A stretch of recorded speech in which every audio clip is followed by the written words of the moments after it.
Hello everyone, स्वागत है आपका आपके अपने YouTube channel only Hindi classes में। तो गुड मॉर्निंग, नमस्ते फ्रेंड्स। तो कैसे हैं आप सब लोग। तो फ्रेंड्स, प्रैक्टिस सेट 14 है। इसमें 1 से 20 तक के क्वेश्चन आंसर हैं।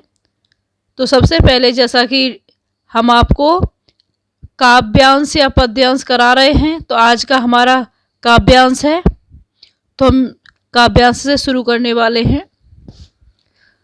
रोना और मचल जाना भी क्या आनंद दिखाते हैं, बड़े बड़े मोती से आंसू जयमाला पहनाते हैं। जब रोते हैं तो ऐसे प्रतीत होता है जैसे बड़े बड़े आंसुओं को देख करके जैसे मानो जयमाला पहनी हो।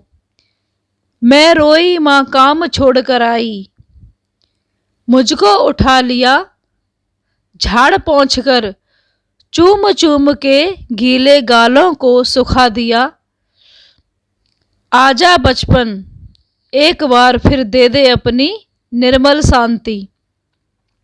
ऐसा सबके साथ होता है। मम्मी, बच्चा कितना भी गंदा हो, मगर मम्मी बच्चा जैसे ही रो जाएगा, चाहे वो मिट्टी में खेल रहा हो, चाहे कुछ भी हो, मगर माँ के लिए हमेशा बच्चा होता है और वो गोद में ले लेती है। वो नहीं देखती कि मिट्टी में है कैसा है, झाड़ पहुँच के गोद में ले लेगी। व्याकुल व्यथा मिटाने वाली वह अपनी प्रकृति विश्रांति, वह भोली सी मधुर सरलता, वह प्यारा जीवन निष्पाप। क्या फिर आकर मिटा सकेगा तू मेरे मन का संताप। मैं बचपन को बुला रही थी, बोल उठी बिटिया मेरी, नंदन बनसी फूल उठी यह छोटी सी कुटिया मेरी। तो वास्तव में ही बचपन का जो जीवन होता है वो बहुत ही, न खाने की चिंता, न सोने की चिंता, न ही सुसु पोटी की चिंता, किसी की भी चिंता नहीं होती है। बचपन बहुत आनंदित होता है, इसीलिए इसको एक गोल्डन एज भी कहा गया है। क्वेश्चन देख लेते हैं। क्वेश्चन नंबर 1 है, नंदन वनसी फूल उठी यह छोटी सी कुटिया मेरी। भाव का भाव है, ए कुटिया सुंदर हो गई है, बी कुटिया में आनंद उमड़ रहा है, सी कुटिया में शांति छा गई है, डी बड़ी कुटिया छोटी कुटिया बड़ी हो गई है। क्वेश्चन नंबर फर्स्ट का जो सही आंसर है वो बी है, कुटिया में आनंद उमड़ उठा है। यह छोटी सी कुटिया मेरी का भाव है, कुटिया में आनंद उमड़ पड़ा है। कवित्री सुभद्रा कुमारी चौहान अपनी बेटी के बचपन में अपने आप को खोज रही हैं, जिससे उन्हें अपनी कुटिया में असीम आनंद की प्राप्ति हो रही है। क्वेश्चन अगला, क्वेश्चन नंबर 2, व्याकुल व्यथा मिटाने वाली में प्रयुक्त अलंकार है। ए रूपक अलंकार, बी उपमा अलंकार, सी अनुप्रास अलंकार, डी यमक अलंकार। क्वेश्चन नंबर 2 का जो सही आंसर हो जाएगा वो अनुप्रास अलंकार हो जाएगा। व्याकुल व्यथा मिटाने वाली में प्रयुक्त अलंकार अनुप्रास अलंकार है। अनुप्रास, जहाँ वर्णों की आवृत्ति हो वहाँ अनुप्रास अलंकार होता है। इन पंक्तियों में वा वर्ण बार बार आया है, इसलिए यहाँ पर अनुप्रास अलंकार है। तो फ्रेंड्स, शब्दों पर गौर करें। रूपक अलंकार, शब्दों पर गौर फरमाएं। रूपक अलंकार, जहां 2 पंक्तियों, वस्तु आदि में अत्यधिक समानता के कारण उनमें एक रूपता दिखाई जाए, वहां दोनों ही एक मान लिया जाए, वहां रूपक अलंकार होता है।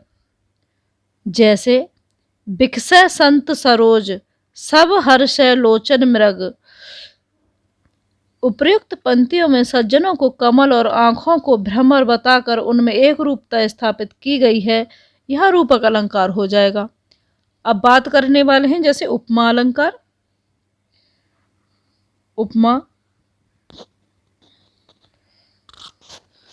उपमा अलंकार। उपमा का अर्थ है समानता। जब किसी एक व्यक्ति, वस्तु आदि के रूप, गुण, स्वभाव, स्थिति आदि की तुलना या समानता अन्य किसी व्यक्ति अथवा वस्तु के साथ की जाती है, वहां उपमा अलंकार होता है। अनुप्रास अलंकार के बारे में बता दिया है। यमक अलंकार।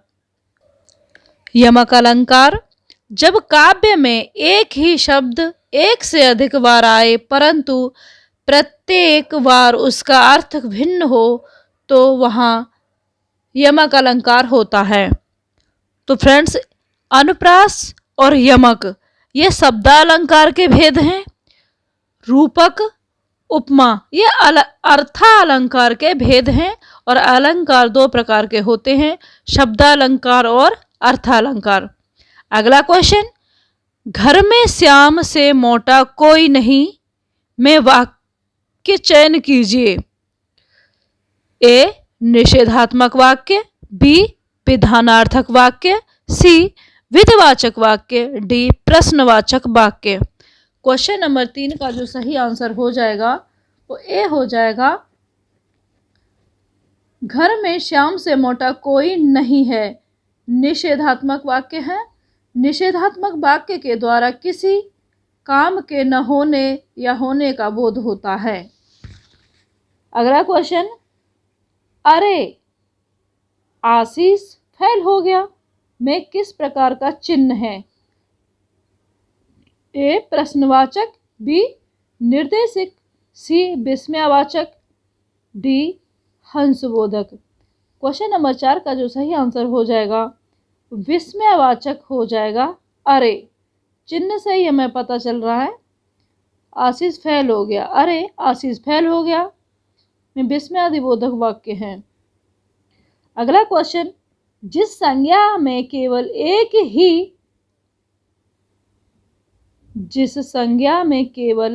एक ही व्यक्ति का बोध हो कहलाती है। जातिवाचक संज्ञा, व्यक्तिवाचक संज्ञा, द्रव्यवाचक संज्ञा, डी उपर्युक्त में से कोई नहीं। क्वेश्चन नंबर 5 का जो सही आंसर हो जाएगा वो व्यक्तिवाचक संज्ञा हो जाएगा। बी व्यक्तिवाचक संज्ञा हो जाएगा। जिन संज्ञा शब्दों से किसी व्यक्ति, वस्तु, स्थान का बोध होता है वह व्यक्तिवाचक संज्ञा कहलाती है। जैसे तुम्हें गीता अवश्य पढ़नी चाहिए। अगला क्वेश्चन, विशेषण की दृष्टि से अशुद्ध वाक्य का चयन कीजिए। ए आप बुद्धिमान व्यक्ति हैं, बी माधुरी गुणवान गायिका है, नायिका है, माधुरी गुणवान नायिका है, सी गुड़िया तेज चलती है, डी अमित चतुर बालक है। क्वेश्चन नंबर 6 का जो सही आंसर हो जाएगा वो बी हो जाएगा, माधुरी गुणवान नायिका है। अगला क्वेश्चन नंबर 7 सकर्मक क्रिया वाला वाक्य है। ए राजू सदा रोता रहता है, बी हरीश बस पर चढ़ गया, सी कैलाश छत से गिर गया, डी सतीश ने केले खरीदे। क्वेश्चन नंबर 7 का जो सही आंसर हो जाएगा वो डी हो जाएगा, सतीश ने केले खरीदे। जिन क्रियाओं का असर कर्ता पर नहीं कर्म पर पड़ता है वे सकर्मक क्रिया कहलाती हैं। अगला क्वेश्चन, यह घोड़ा अच्छा है इस वाक्य में यह क्या है। क्वेश्चन नंबर 8 का जो सही आंसर हो जाएगा यह, वह, ये सब सर्वनाम हैं। सर्वनाम का अर्थ है सबका नाम, अर्थात जो शब्द सबके नामों के स्थान पर प्रयुक्त होते हैं उन्हें सर्वनाम कहते हैं। जैसे किसी का नाम मोहन है और हम मोहन न कह करके ये, वह, ये कहेंगे तो वहाँ सर्वनाम हो जाएगा। क्वेश्चन नंबर 9, च वर्ण का उच्चारण मुंह के किस भाग से होता है? ए कंठ, बी मूर्धा, सी ओष्ठ, डी तालु। क्वेश्चन नंबर 9 का जो सही आंसर हो जाएगा डी हो जाएगा, तालु। इसके लिए मैंने थोड़ा तैयार करके रखा है। क ख ग घ अङ, च छ ज झ य, ट ठ ड ढ अण, त थ द ध न, प फ ब भ म। तो आप देख, क से लेके माँ तक के जो वर्ण हैं उनको हम बोलते हैं कंठ से। च से लेके यहाँ तक के इनको बोलते हैं तालु से। ट से लेकर के ड ढ तक, यहाँ तक ये मूर्धन्य हो जाएंगे। त से लेके ना तक इनको दंत कहेंगे, दंत से। और प से लेके माँ तक ओष्ठ कहेंगे। तो जैसे क वर्ग, च वर्ग, ट वर्ग, त वर्ग, प वर्ग, ये 5 वर्ग हैं। का से लेके माँ तक इनको स्पर्श व्यंजन कहा जाता है और इनकी संख्या 25 है। स्पर्श व्यंजन कहा जाता है और इनकी संख्या 25 है। ये नासिक के हैं, इनको हम नासिक के कहेंगे। तो आपको समझ में आए होंगे, इसका आंसर डी हो जाएगा। तो फ्रेंड्स, आप लोग वीडियो तो देख लेते हो मगर आप लाइक नहीं करते, तो मेरी रिक्वेस्ट है आप लाइक भी कर दिया करो। अगला क्वेश्चन, बच्चे बस से पाठशाला जाते हैं, इस वाक्य में कौन सा कारक है? ए कर्म, बी करण, सी अपादान, डी संप्रदान। इसके लिए भी मैंने तैयार करके रखी एक स्लाइड। इसका जो सही आंसर हो जाएगा वो बी हो जाएगा। अब देखते हैं, ये विभक्तियां हैं, विभक्ति, कारक, कारक, कारक और ये चिन्ह हैं। प्रथम, प्रथमा यानी कर्ता, कर्ता का जो चिन्ह है वो ने है। द्वितीय कर्म, कर्म का जो चिन्ह है वो को है। तृतीय करण, करण का चिन्ह से, के द्वारा। चतुर्थी संप्रदान, को, के लिए। पंचमी अपादान, से यानी अलग होने पर। षष्ठी संबंध, का, की, के। देखो, का, की, के, रा, री, रे। सप्तमी अधिकरण, मैं, पर। अष्टमी संबोधन, हे, ओ, अरे। तो आपको समझ में आया होगा। अगला क्वेश्चन, क्वेश्चन नंबर 11 है, अटारी का तत्सम शब्द है। ए अट्टालिका, बी अटरिया, सी अटाला, डी इनमें से कोई नहीं। क्वेश्चन नंबर 11 का जो सही आंसर हो जाएगा वो अट्टालिका हो जाएगा। कई खंडों में बटा भवन, वह भवन जिसमें कई खंड हों, अट्टालिका। अगला क्वेश्चन 12, कृपालु शब्द में प्रत्यय है। क्र, ए क्र, बी आलू, सी कृपा, डी आलू। तो आप लगा के भी देख सकते हैं कृपालु में। इसका जो सही आंसर हो जाएगा वो आलू हो जाएगा। दयालु, कृपालु, इसमें आलू प्रत्यय हो जाएगा। वे शब्दांश जो मूल शब्द के पीछे लगते हैं उन्हें प्रत्यय कहते हैं, और वे शब्दांश जो मूल शब्द के आगे लगते हैं उन्हें उपसर्ग कहते हैं। अगला क्वेश्चन, लड़का पुस्तक पढ़ता है, इस वाक्य का कर्मवाच्य रूप है। ए लड़का से पुस्तक पढ़ा जाता है, बी लड़का से पुस्तक पढ़े जाते हैं, सी लड़के से पुस्तक पढ़ी जाती है, डी लड़का पुस्तक पढ़ा। क्वेश्चन नंबर 13 का जो सही आंसर हो जाएगा वो सी हो जाएगा। कर्मवाच्य, जिसके द्वारा काम किया जाता है कर्मवाच्य कहलाता है। यहाँ लड़के से पुस्तक पढ़ी जाती है में कर्मवाच्य है। कर्मवाच्य वाक्य में कर्ता के बाद से अथवा के द्वारा का प्रयोग होता है। क्वेश्चन नंबर 14, निम्नलिखित प्रत्येक शब्द के लिए उसके नीचे दिए गए विकल्पों में से उपयुक्त समास का चयन करें। परमेश्वर, ए दिगु, बी कर्मधारय, सी तत्पुरुष, डी अव्ययीभाव। क्वेश्चन नंबर 5 का जो क्वेश्चन नंबर 14 का जो सही आंसर हो जाएगा वो परमेश्वर, बी कर्मधारय हो जाएगा। कर्मधारय, कर्मधारय परमेश्वर, परम है जो ईश्वर। कर्मधारय जिस समास में विशेषण और विशेष्य अथवा उपमान और उपमेय पदों में समास किया जाता है उसे कर्मधारय समास कहते हैं। इस समास में भी पूर्व पद गौण और उत्तर पद प्रधान होता है। अव्ययीभाव, इसमें सभी अव्यय शब्द आ जाते हैं। इसमें जिस समास में पूर्व पद प्रधान होता है और वह प्राय अव्यय होता है वहाँ अव्ययीभाव समास होता है। तत्पुरुष, जहाँ विभक्तियाँ आपने देखा होगा कर्ता ने कर्म को, ये तत्पुरुष समास का उदाहरण है। और दिगु संख्यावाची। अगला क्वेश्चन है 15, कमल नैन को छाड़ महतम और देव को ध्यावे। कमल नैन को यानी कमल नैन को छोड़ या छाड़ महतम और देव को ध्यावे। उपर्युक्त पंक्ति में कौन सा अलंकार है? ए उत्प्रेक्षा, बी रूपक, सी उपमा, डी श्लेष। क्वेश्चन नंबर 15 का जो सही आंसर हो जाएगा वो बी हो जाएगा, रूपक अलंकार। उपयुक्त पंक्तियों में कमल के रस की तुलना करील के फल से की गई है, अर्थात श्री कृष्ण को छोड़कर अन्य देवी देवताओं की आराधना कैसे कर सकता हूँ। उत्प्रेक्षा, जानू, मानू, ये उत्प्रेक्षा के उदाहरण हैं। और आगे मैंने श्लेष, जहाँ श्लेष का अर्थ है चिपकना।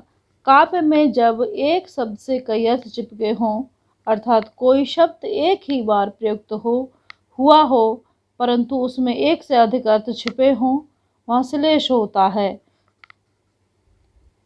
उपमा, उपमा और रूपक को बता ही दिया है। उत्प्रेक्षा, उत्प्रेक्षा अलंकार जब अत्यधिक समानता के कारण एक व्यक्ति अथवा वस्तु की दूसरे व्यक्ति अथवा वस्तु में संभावना या कल्पना की जाए वहाँ उत्प्रेक्षा अलंकार होता है। इसमें मनो, मानो, जानो, मनु, जनु, मनहु, जनहु ज्यों आदि शब्दों का प्रयोग होता है। तो अलंकारों को मैंने इस वीडियो में आपको समझा दिया है। अगला क्वेश्चन, अनेक शब्दों के लिए एक शब्द का चयन करें। गतानुगतिक शब्द का सही अर्थ है ए प्राचीन आदर्श के अनुसार चलने वाला, बी पीछे चलने वाला, सी अनुसरण करने वाला, डी गति को नहीं मानने वाला। क्वेश्चन नंबर 16 का जो सही आंसर हो जाएगा वो ए हो जाएगा। गतानुगति शब्द का अर्थ है प्राचीन आदर्श के अनुसार चलने वाला, पीछे चलने वाला, अनुगामी। पीछे चलने वाला, उसके लिए पीछे चलने वाले को कहेंगे अनुगामी, अनुगामी। अनुसरण करने वाला, अनुसरण का अनुसरणीय, अनुसरणीय, अनुसरणीय। अनुसरण करने वाला, गीत को नहीं मानने वाला, आगतिक या स्थिर, स्थिर, इसको स्थिर। अगला क्वेश्चन, क्वेश्चन नंबर 17, द्वि शब्द का अर्थ है ए ब्राह्मण, बी दांत, सी पक्षी, डी ये सभी। क्वेश्चन नंबर 17 का जो सही आंसर हो जाएगा वो डी हो जाएगा। द्वि शब्द ब्राह्मण, दांत, पक्षी ये सब इसी के उदाहरण हैं। क्वेश्चन नंबर 18, नील परिधान बीच सुकुमार, खुल रहा मृदुल अध खिला अंग, खिला हो जो बिजली का फूल, मेघ वन बीच गुलाबी रंग। पंक्तियों में कौन सा अलंकार है? ए श्रृंगार, बी वीररस, सी बीभत्स, डी अद्भुत। क्वेश्चन नंबर 18 का जो सही आंसर हो जाएगा वो श्रृंगार रस हो जाएगा। उपयुक्त पंक्तियों में श्रृंगार रस है। यह पंक्तियां जयशंकर प्रसाद द्वारा रचित कामायनी के श्रद्धा सर्ग से ली गई हैं तथा इसमें मनु व श्रद्धा के बीच हुए संवाद का वर्णन अर्थात नायक नायिका द्वारा नायिका के शारीरिक सौंदर्य का वर्णन किया गया है। तो यह श्रृंगार रस है। क्वेश्चन नंबर 19 हिंदी काव्य का पहला पत्र उदंत मार्तंड की प्रकाशन भूमि थी। A Delhi, B Allahabad, C Calcutta, D Banaras. Question number 19 का जो सही आंसर हो जाएगा वो सी कलकत्ता हो जाएगा। जन जागरण का केंद्र कलकत्ता नगर था। हिंदी पत्रकारिता का आरंभ वहीं से हुआ है। हिंदी का पहला समाचार पत्र उदंत मार्तंड 1826 ईस्वी में कलकत्ता से ही प्रकाशित हुआ था। यह साप्ताहिक पत्र था। अगला क्वेश्चन नंबर 20 है। सिद्ध कवियों द्वारा प्रयुक्त भाषा को कहा जाता है। ए डिंगल, बी अपभ्रंश, सी अवहट्ट, डी संध्या। क्वेश्चन नंबर 20 का जो सही आंसर हो जाएगा वो डी हो जाएगा। सिद्धों की भाषा का स्वरूप साहित्यिक अपभ्रंश से भिन्न रूप लिए हुए है। इसमें तत्समता की प्रवृत्ति स्पष्ट देखने को मिलती है। इसे आचार्य हजारी प्रसाद द्विवेदी जैसे विद्वानों ने अपभ्रंश से इतर हिंदी की प्रमुख विशेषता के रूप में स्वीकार किया है। सिद्धों की भाषा को संध्या भाषा भी कहा जाता है। तो इसका जो सही आंसर हो जाएगा वो डी हो जाएगा। तो 20 तक क्वेश्चन हमने कर लिए हैं। तो कैसी लगी आप लोगों को मेरी क्लास? आज की क्लास थोड़ी बड़ी हो गई है। फ्रेंड प्लीज़ कमेंट कर दिया करें और लाइक कर दिया करें वीडियो को।